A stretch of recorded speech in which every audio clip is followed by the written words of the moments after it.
여러분, 와, 휘발유 값이 장난이 아닙니다. 이거 한번 보세요.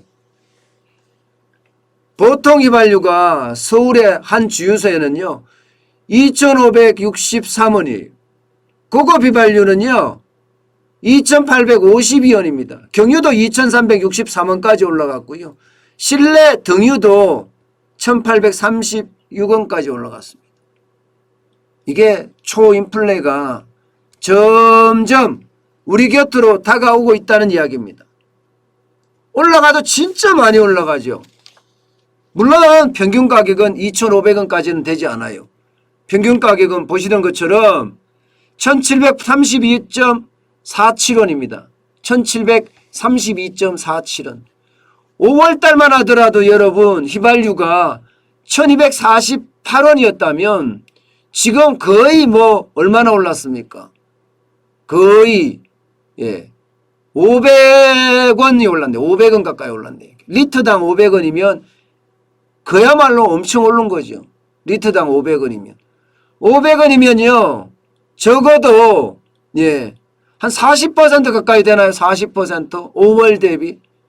물가가 40% 올라갔다고 생각을 해보세요. 장난 아닌 겁니다. 장난 아니에요.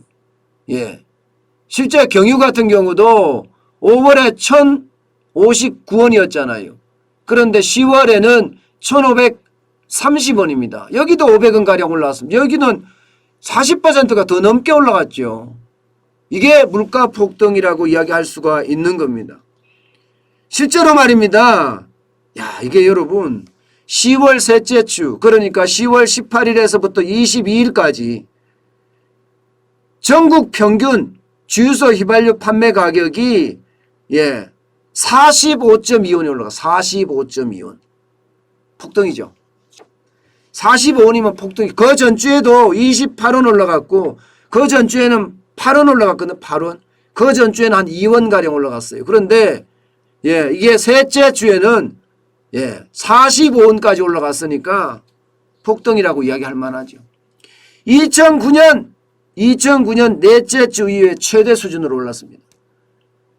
2009년 넷째 주는요 61.9원 올랐으니까 61원 9전이 올랐나요? 그때가 가장 많이 올랐고요. 지금이 45.2원이니까 지금이 거의 7년 만에, 아니 7년이 아니죠. 11년 만에 최대폭으로 올랐다, 이렇게 이야기할 수가 있습니다. 알뜰 주유소는 조금 싸다고 이야기하지만 알뜰 주유소조차도 1,700원을 넘었었습니다. 1,700원을. 이게 뭐 하루가 다르게 지금 올라간다고 이야기하잖아요. 근데 휘발유 가격이 내려갈 조짐은 안 보입니다. 왜냐고요? 여러분 이거 보세요. 미국산이죠. 서부 텍사스산 중질유 83.46이에요. 최근에 보면 가장 많이 올랐어요. 또 최고치에 또 최고치 갱신했어요. 또 최고치. 이제 더 추워지면 더 올라갈 거라는 거예요. 결국 겨울에 가면 유가가 $100까지 가지 않겠느냐, 이런 전망도 나오고 있고요. 심지어 어떤 경제학자들은요 200달러를 예상하는 사람들도 있어요. 200달러. 아마 200달러가 되면 올쇼크 수준, 1970년대 시기에 올쇼크 수준의 어떤 충격이 엄청나게 닥칠 겁니다.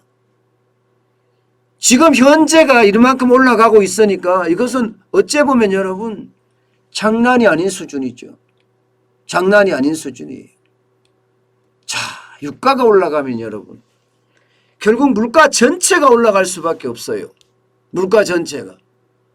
이게 유가라는 게 움직이는 데서는 다 들어가잖아요. 자전거 빼놓고는 다 들어간다고 생각하시면 돼요. 자동차에 들어가죠. 공장 운영해야 되죠. 뭐 전기 만들어야 되죠. 움직이는 거에는 다 들어간다고 보면 됩니다. 근데 이렇게까지 오르면 여러분, 이렇게까지 오르면 결국 말입니다. 초인플레 온다, 이렇게 이야기합니다. 이게 하루가 다르게 오르잖아요. 하루가 다르게. 하루가 다르게. 심지어 말입니다. 이 유가에다가 원자재 가격까지 폭등하고 있어요. 원자재 가격 안 내려가요. 원자재 가격 보세요.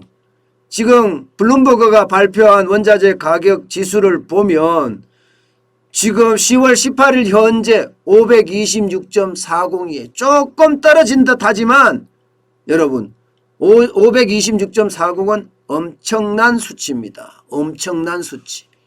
여기에 에너지, 금속, 곡물까지 다 합쳐서 반영된 결과거든요. 이게 1월 4일만 하더라도 399.77이었습니다. 그런데 526.40까지 올라갔으니 지금 원자재가 엄청나게 올라간다는 거 아니겠습니까?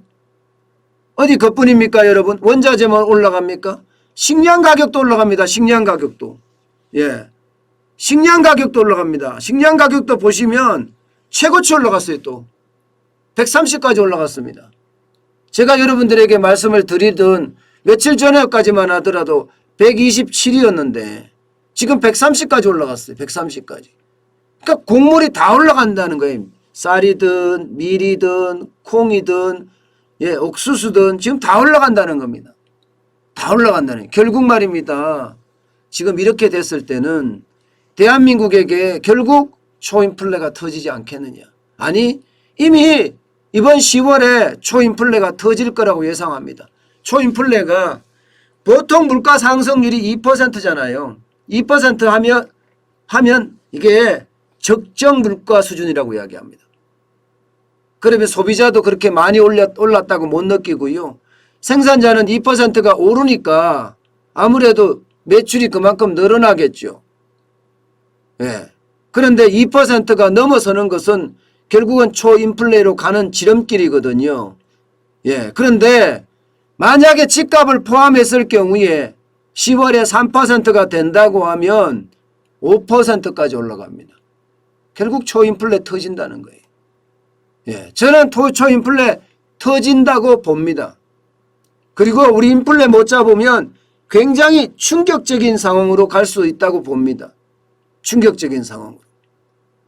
예. 언제든 그 충격이 굉장히 커지지 않을까 그런 생각도 지금은 해봅니다. 정부가 물가정책을 실패했다고 제가 계속 말씀드리는 것도 그 이유예요. 핵심을 정확하게 진단하지 못했던 탓. 쉽게 말하면 예, 인플레이션은 일시적이다. 예, 금방 지나갈 거다. 이렇게 이야기를 했거든요. 근데 금방 지나가기는커녕요. 지금 뭐 식당 물가뿐만 아니라 서민 물가까지도 지금 폭등시키고 있습니다. 이것은 어쩌면 여러분 예, 우리 경제에 엄청난 치명타로 다가올 수도 있다는 사실. 예, 이것은요 충격입니다. 예, 충격입니다. 제가 일요일도 쉬지 않고 여러분들에게 경제 소식을 전하는 게 이거예요. 지금 제가 이야기하는 것은 오늘 현재입니다. 오늘 현재. 또 올랐다는 거예요. 또 올랐다. 그러니까 경제는 쉼 없이 돌아가는데 거기에 위기 신호가 훨씬 많아지고 있다 이런 얘기입니다. 그래서 더 충격적이라는 거예요.